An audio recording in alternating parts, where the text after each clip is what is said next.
Donc, chers collègues, on est tous là pour cet événement de Glocal. Et bienvenue à toutes et à tous, hein.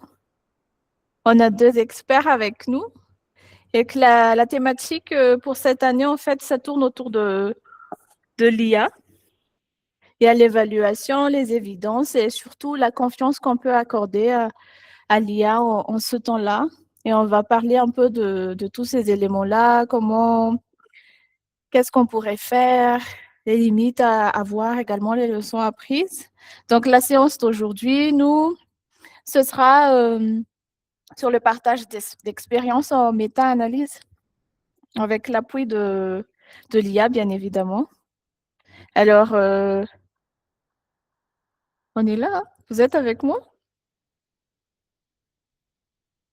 Oui, oui.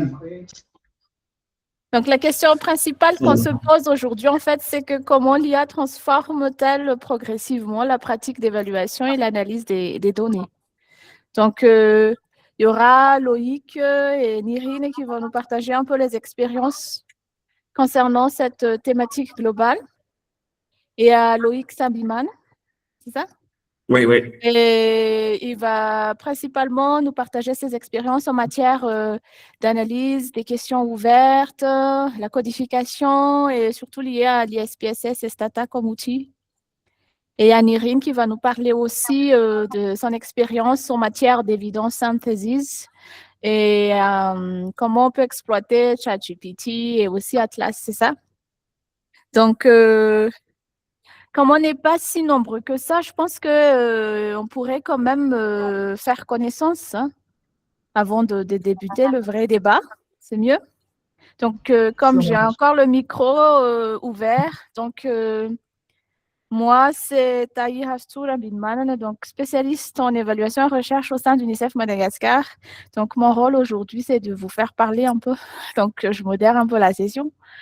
Et je suis avec les 2 grands experts là. Donc, je vous laisse vous présenter. Après, on passe la parole à nos audiences. Merci. Oui, à toi.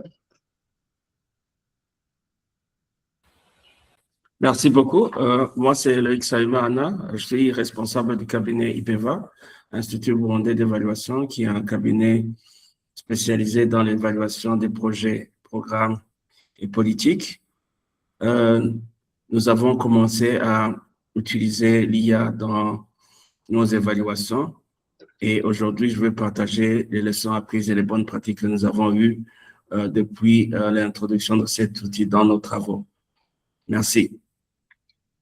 Merci Loïc. Alors, moi, c'est Niri, j'équipe de Niri. Alors, je suis consultant et conseiller aussi dans un cabinet qui s'appelle l'Innovation Lab.